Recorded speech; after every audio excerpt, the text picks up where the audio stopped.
48 घंटे का मानसून बचा है सर बस। वैसे तो दिल्ली में खूब बरस रहा है मानसून, लेकिन मानसून सत्र भी हमारा 48 घंटे का ही बचा हुआ है।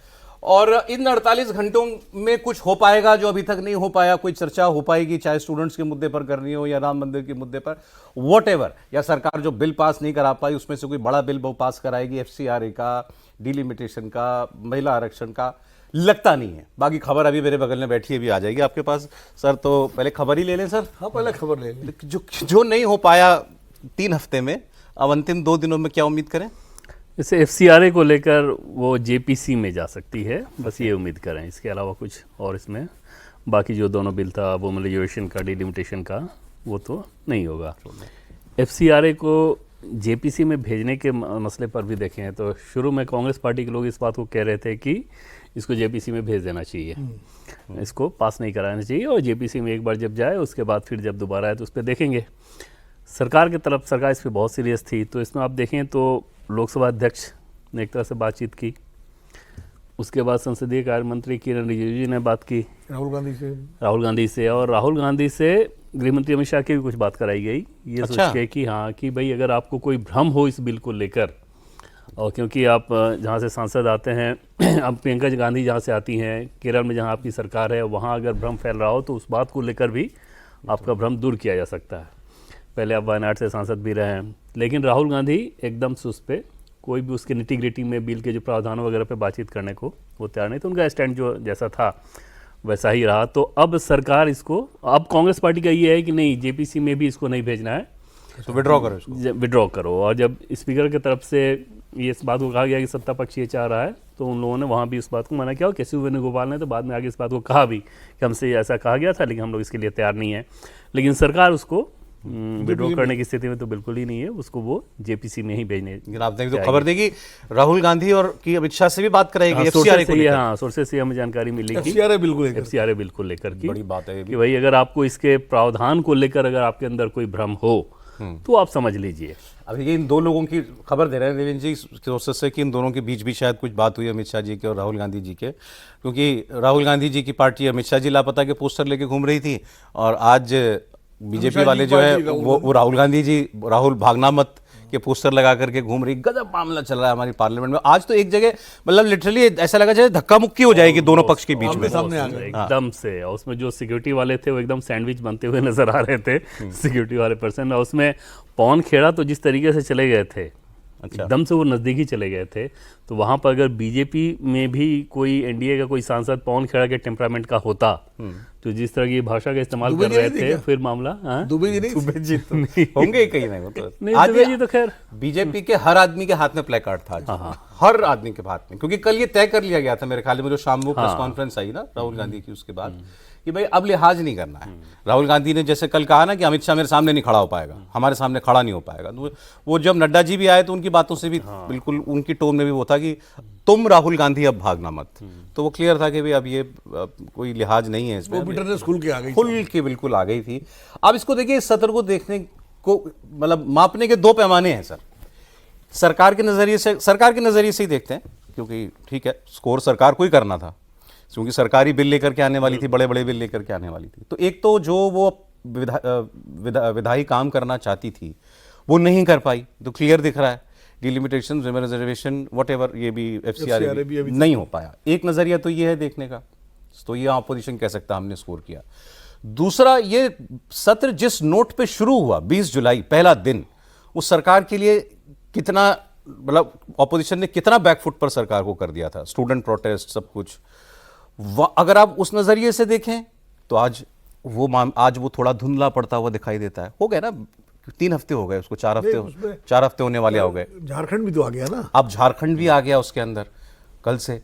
सो उस नजरिए से देखें तो एक बड़े सेटबैक के बाद सरकार, ऐसा लगता है कि दोबारा से थोड़ा सा उठती हुई जो आपको दिखाई दे रही है। अगर ये चर्चा हो जाती पार्लियामेंट में, फिर उस तरीके के सीन्स अगर होते स्टूडेंट प्रोटेस्ट को लेकर के कल से पहले, तो सरकार के ऊपर ही दबाव बनाने का प्रयास ऑपोजिशन करता है। वो मौका सरकार ने उनको दिया नहीं, और कल के बाद सरकार को मौका मिल गया कि अब झारखंड के स्टूडेंट कह रहे हैं राहुल गांधी झारखंड आओ, वहाँ नारे लग रहे थे इस बात करके। आप इसको मतलब इस सत्र को किसके लिए कैसा देखते हैं, सरकार और अपोजिशन? देखिए, मैंने जैसे शुरू में भी, हमने जब शुरू हुआ प्रोग्राम उससे पहले कहा था कि आप पुराना बाइट चलाइए। देवेंद्र जी ने जब शुरू में कहा था, इसमें कहा था कि भाई इसके बाद स्पेशल सेशन बुलाना पड़ेगा। मेरा भी ऐसा मानना है कि देखिए स्टूडेंट वाला एजुकेशन चल रहा था पार्लियामेंट सेशन से पहले से, तो सरकार जो लॉन्ग टर्म में सोचती है, उनके पास भी सोर्सेज हमारे आपके से ज़्यादा ही होते हैं नेचुरली, इतना तो मानेंगे आप। ये मैं तो मानता हूँ अपोजिशन के पास भी होते हैं, क्योंकि ब्यूरोक्रेसी 50 साल से उनके साथ भी रही है। कई चीज़ें राहुल गांधी को भी शायद पहले से पता चल जाती, इसलिए कुछ चीज़ें वो भी ऐसा करते हैं। ऐसा तो नहीं, लायल पुराने लोग भी, उनके भी कुछ लोग बैठे हैं अभी। इस दृष्टि से कुछ तो मान के चल रहे थे कि होगा, लेकिन हाँ कोशिश करेंगे। जैसे खास करके जो ऐसे दो बिल जो थे, इसको लेकर के मुझे लगता है कि सरकार सीरियस भी थी, क्योंकि देखिए इसमें दो जो आया भी है, अमेरिकन सीनेटर ने बोल दिया, या जिस तरह के प्रेशर है महिला वाले मामले में, तो लग रहा था सरकार को कि हमारा एक ठीक वो है, इसमें हम निकाल लेंगे, यदि सबका समर्थन जुटाना है। ये सही है कि डीएमके वाले का तो उस समय उम्मीद नहीं थी, तो कुछ तो सोचा हुआ था कि इतना ज़्यादा नहीं निकलेगा, लेकिन हम पूरी कोशिश करें। जैसे आदमी होता ना, युद्ध के मैदान में जाते हैं हम, कारगिल में कहाँ तक पहुँचेंगे वो कोशिश करते हैं। I think they are like a fighter, ideologically कहिए, विचार कहिए। और लेकिन आप जो बैकफुट कह रहे हैं, मैं अभी भी नहीं मानता, क्योंकि मैंने पहले दिन से कहा था कि जो बैठे थे अभिजीत, उस तक तो उनको भी आपत्ति नहीं थी। लगता था कि ठीक है, एक है पॉलिटिकली इतना नहीं होगा, छात्रों से हम बात करेंगे, क्योंकि हमारे मन में इच्छा ये है जी। बाद में जिस तरह से और एलिमेंट एकदम घुस गए, वो शायद एस्टिमेट इतना नहीं किया गया होगा, ऐसा मेरा मानना है। इसलिए मुझे लगता है कि ये, लेकिन ये जो घृणित हुआ है, मतलब मैं तो इसीलिए कहूँगा, आप चाहें भावना ठेस पहुँचे तो जो हो, लेकिन मैं तो भावना ठेस पहुँचाऊँगा, क्योंकि ऐसा मैंने, भाई आप क्या कल से राइफल लेकर पप्पू यादव, मैं चूँकि बिहार में रहा हूँ और ऐसे समय रहा हूँ जब बंदूक लेकर के घर में लोग आते थे, पप्पू यादव मेरे खिलाफ माँ बहन की गाली दे करके जुलूस निकाला है। इसलिए मैं जानता हूँ कि बाकी यही रह गया था कि उसके लोग कल बंदूक लेकर के घुस जाएं कहीं पर भी पार्लियामेंट के बाहर और गोली चलाने लगे। अब यही बाकी रह गया है, लास्ट रिसोर्ट। आज के बाद की बात तो मानता हूँ, देख करके मुझे ऐसा लगता है कि आप यही तो, बाकी तो वैसे सिक्योरिटी वाले होते हैं एकदम नहीं घुसने देंगे रिवॉल्वर लेकर, आप बाकी क्या रह गया है। देखिए बीजेपी आई, वो तो ठीक है, वो आप अधिक पोस्ट कार्ड लेके आए हैं, आप अपना कुछ भी लेकर खड़े रहें, लेकिन जिस ढंग से राहुल गांधी जिन लोगों को लेकर चल रहे हैं, मैंने संजय गांधी के समय में लोग कहते थे गुंडे, वो लोग भी 30,000 में घुसे थे, मैंने 30,000 कोर्ट में भी, लेकिन इस तरह से दंगे नहीं किए गए थे ना। ये इंदिरा गांधी से लेके आज तक के पीरियड में ऐसी स्थिति कांग्रेस की बदतर कभी नहीं थी। जो और एग्जैक्टली किस प्रकरण पे आप कह रहे हैं सर? इसलिए कि जिस तरह से भाई संसद में आप अंदर न चल के बाहर जो कर रहे हैं, प्राइम मिनिस्टर हाउस के बाहर जाके जो ड्रामा किया है, अच्छा। मेरा मानना है कि वो राजकीय घटना की जिसमें आमने सामने आ जाए, इसी में कह रहा हूँ, फिर तो भाई हो सकता है 2 वो भी ले आए, राजा भैया को बुला लें यहाँ पर, ठीक है, नाम ले रहा हूँ मैं, तो भाई उनके नाम भी कई प्रतिष्ठित है ना। तो आप ये कि इस स्थिति की लाने चाहते हैं, दुनिया में क्या दिखा रहे हैं आप, अमेरिका को ये दिखा रहे हैं, जर्मनी को दिखा रहे हैं, ब्रिटेन को दिखा रहे हैं, कहाँ पर ऐसा है। तो आई थिंक दिस कांग्रेस ने इसको पूरा खाली संसद को नहीं खराब सर किया। उनको ये लगा कि वो 20 जुलाई के बाद के भाई जितना प्रेशर सरकार के ऊपर हम इस मुद्दे पर दे सकें, जितना एम्बेरस सरकार को कर सकें वो करें। और जहां तक ये बिल वाली बात है, आपने वो 22 दिन तैयारी करके आए थे कि यही करना है। मैं तो मान ही नहीं सकता नहीं कि उन्होंने उसको देख करके प्रेशर बनाया। देवर प्लान कि हमें ऐसा ही करना है। अब वो मान चुके, आप देखिएगा जब तक 2 साल तक सिर्फ राहुल गांधी यही काम करेंगे। नहीं ठीक है, लेकिन देवगौड़ा की सरकार को मेरे पास अभी भी एक रिसर्च टीम ने मुझे भेजा, तो ऐसा नहीं है कि सरकार ने काम नहीं, इस सत्र में अपना काम नहीं किया। नहीं किया, वो राज्यसभा में कई बिल पास 9 बिल पास हुए हैं सर, 9 बिल पास हुए हैं। सुप्रीम कोर्ट नंबर ऑफ जजेस amendment bill, public examinations prevention of unfair means amendment bill, registration of birth and deaths amendment bill, bankers book evidence bill, taxation and other laws bill, appropriation bill, national cooperation development corporation bill, Kerala alteration of name bill, tribunals reforms bill.